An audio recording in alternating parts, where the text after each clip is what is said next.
Hello दोस्तों, मैं sub inspector police in CBI. Welcome to my channel. I am said. आज हम बात करेंगे ऐसे एग्जाम की जो मैंने कभी दिया नहीं और एक ऐसी पोस्ट की जिसमें मैंने कभी काम किया नहीं, पर मैंने एक सिमिलर पर ज़्यादा मुश्किल exam conducted by same commission that is SSC CGL clear किया है। और एक सिमिलर वर्क प्रोफाइल पे भी पहले मैंने काम किया जब मैं जीएसटी में टैक्स असिस्टेंट था। वो सीजीएल के थ्रू थी और थोड़ी हाई पे ग्रेड थी, पर वर्क प्रोफाइल थोड़ा सिमिलर था। तो बात करेंगे सीएचएसएल एग्जाम की और एलडीसी इन सीबीआई पोस्ट की। जैसा कि आप में से कई लोगों ने मुझे कहा है कि सर सीएचएसएल एग्जाम के थ्रू जो एलडीसी पोस्ट आती है सीबीआई में, उसके बारे में बताइए। तो ये वीडियो इसी के बारे में है। तो सबसे पहले अगर सीएचएसएल एग्जाम की बात करें कि ये होता क्या है, तो ये स्टाफ सिलेक्शन कमीशन एसएससी जो होती है वो कंडक्ट करती है, और वही कमीशन जो है सीजीएल भी कंडक्ट करता है। पर उसके थ्रू आप सब इंस्पेक्टर ऑफ पुलिस बनते हैं और इसके थ्रू आप लोअर डिवीजन क्लर्क यानी एलडीसी बनते हैं। वो जो है 4600 ग्रेड पे पोस्ट है एसआई की, और ये जो है 1900 ग्रेड पे पोस्ट है।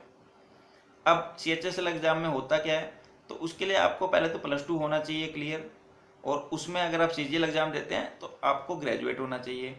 अब इसमें अगर एलडीसी अगर आप बनते हैं तो इसमें आप +2 में साइंस स्ट्रीम थी आपके पास या आर्ट्स, इस बात से फ़र्क नहीं पड़ता है, और बस आपको +2 होना चाहिए। आपके जो प्री होगा, आपकी 50 मार्क्स की इंग्लिश, 50 मार्क्स की मैथ्स, 50 मार्क्स की रीजनिंग और 50 मार्क्स की जीएस आती है। टोटल आपका 200 मार्क्स का आता है। सीजीएल में भी सेम चीज़ है, पर उनके जो लेवल है, डिफ़िकल्टी लेवल एग्ज़ाम का, वो ज़्यादा है। अब अगर आप ये सब क्लियर कर लेते हैं तो आपको मिलता है डिस्क्रिप्टिव एग्ज़ाम, जो कि आपका टायर 2 है, सेकंड लेवल का एग्ज़ाम। उसमें आप 100 मार्क्स का एग्ज़ाम होगा। वो एक 50 मार्क का आपका ऐसे आ सकता है और 50 मार्क का आपका लेटर आ सकती है। इसमें आपको ऑप्शंस भी दे सकते हैं वो अलग अलग, उसमें से आप सेलेक्ट कीजिए कि किस पे आप लिखना चाहते हैं, या फिर आपको कोई ऑप्शन नहीं मिलेगा, जो उन्होंने दिया उस पर आपको लिखना होगा। वहाँ पर वैसे फ़र्क है सीजीएल में, वहाँ पर इसके बाद आपका मेंस में एग्जाम होगा इंग्लिश और मैथ्स का 200 मार्क्स ईच, और उसके बाद वहाँ पर आपका डिस्क्रिप्टिव उसके बाद आता है। इसमें अगर आपने डिस्क्रिप्टिव क्लियर कर लिया है तो नेक्स्ट चीज़ आपकी आती है टाइपिंग टेस्ट। टाइपिंग टेस्ट में आपको अलग से पेपर दे सकते हो, आपको डेस्कटॉप पे टाइप करना है, या फिर आपकी स्क्रीन पे ऑलरेडी एक पैसेज या कुछ होगा जिसमें आपको वही टाइप करना है, जैसे कि आपने टाइपिंग ट्यूटर सॉफ्टवेयर पे देखा होगा। इसके बाद नेक्स्ट चीज़ जो है, आपने मान लीजिए क्लियर कर लिया और आप एलडीसी लग जाते हैं सीबीआई में, तो आपकी सैलरी कितनी है, आपकी वर्क प्रोफाइल क्या है, आपकी पोस्टिंग कहाँ आती है, आपके वर्किंग आवर्स क्या है, इस पे हम डिस्कस करते हैं। तो सैलरी जो है आपकी लगभग 32,000 के करीब बनती है। इससे पहले आपकी एक वो एकेडमी में ट्रेनिंग भी आती है, वो ज़्यादा बड़ी नहीं होती, और इसमें आपको ज़्यादा कुछ सिखाया नहीं जाता है कि अगर आपको लग रहा है सीबीआई ट्रेनिंग है तो पता नहीं क्या सिखाएंगे, तो ऐसा नहीं होता है आपको, क्योंकि इन्वेस्टिगेशन नहीं करनी है जब एलडीसी होते हैं आप, या एलडीसी से ऊपर किसी भी प्रमोशन में आप कहीं भी इन्वेस्टिगेशन नहीं करते हैं, अनलेस आप एक दूसरा रूट चुनते हैं एसआई वाला, वो आपको मैं इस वीडियो में बताऊँगा। तो आपकी होगी मान लीजिए एकेडमी में ट्रेनिंग पूरी, उसके बाद जब आप ब्रांच में आते हैं तो आप क्या देखेंगे कि अलग अलग डिपार्टमेंट से, अलग अलग जगहों से लेटर आ रही है सीबीआई ब्रांच को, जो आपके पास आ रही है। आप उनकी नंबरिंग कर रहे हैं, उनको अरेंज कर रहे हैं, और आप उस फाइल में लिखते हैं कि ये लेटर आई है, और ये जो आप पेश करते हैं कंपिटेंट अथॉरिटी को, जो कि एसपी या डीआईजी हो सकते हैं, और वो जो है इनको देखेंगे। उसके बाद आपको बोल सकते हैं कि इसका रिप्लाई कीजिए, ड्राफ्ट कीजिए इसके लेटर रिप्लाई में, तो वो आपको करना होगा। इसके अलावा हो सकता है कोई इन्वेस्टिगेशन ऑफिसर आपके पास आए और आपको कहे कि ये जो लेटर मैंने लिखी है ये मुझे भेजनी है, तो उस पर कुछ एड्रेस लिखा होगा, वो आप कंप्यूटर में पूरा फीड करेंगे और उसको डिस्पैच करेंगे।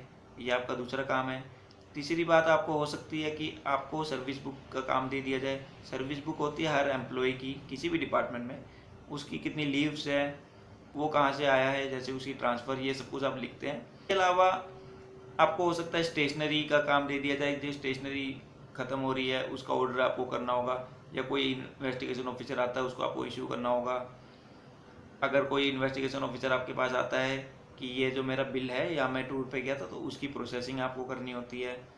तो ये सारा जो काम है डेस्क जॉब है, वैसे इसमें कहीं भी आपको फील्ड जॉब या कहीं भी आपको इन्वेस्टिगेशन नहीं करनी।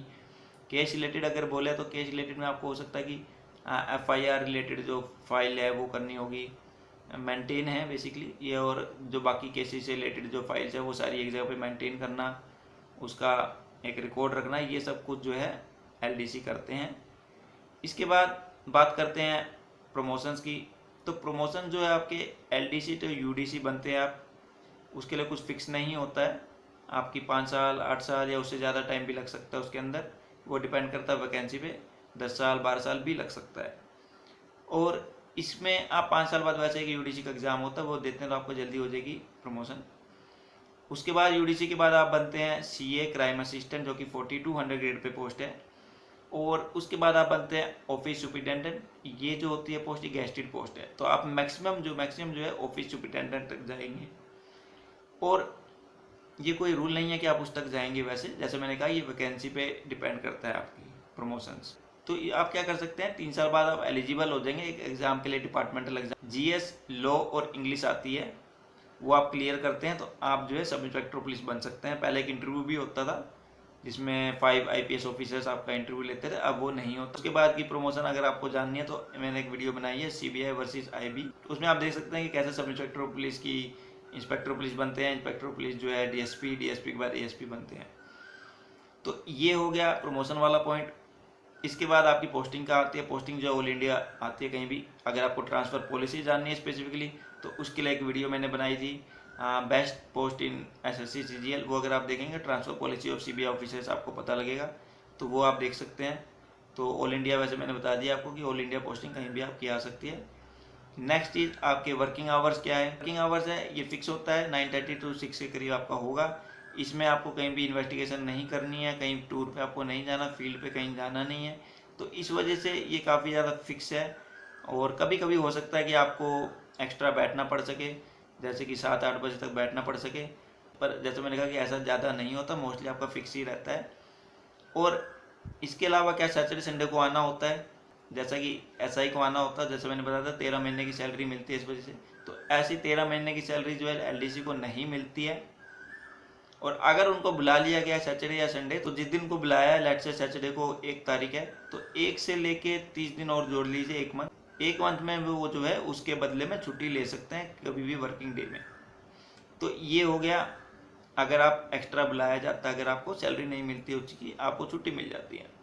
पर अगर आप नहीं ले पाए छुट्टी, आप नहीं लेना चाहते छुट्टी, तो आप जो है उसकी जगह पे सैलरी ले सकते हैं उस पर्टिकुलर दिन की। तो ये हो गया पूरा का पूरा वर्क प्रोफाइल, वर्किंग आवर्स और सैलरी, प्रमोशन और posting of LDC in CBI. पूरे इसमें अगर आप मुझसे पूछना चाह रहे हैं क्या आप पढ़ सकते हैं यूपीएससी या सीजीएल एग्ज़ाम के लिए या कोई और एग्ज़ाम के लिए, तो डेफिनेटली आपके पास इसमें टाइम मिल जाएगा, क्योंकि इसमें जो है आप एसआई की तरह आपका जो वर्क प्रोफाइल नहीं है, आपके फिक्स आवर्स होते हैं, आपको आइडिया होता है कि आप कितना टाइम दे सकते हैं पढ़ने को। तो ये है work profile of LDC and CHSL exam का भी मैंने आपको थोड़ा सा बता दिया इसके अंदर। अगर आपको वीडियो अच्छी लगे तो लाइक कर दीजिए, ऐसी और वीडियो के लिए सब्सक्राइब कर दीजिए। और अभी के लिए इतना ही। All the best for your future. जय हिंद।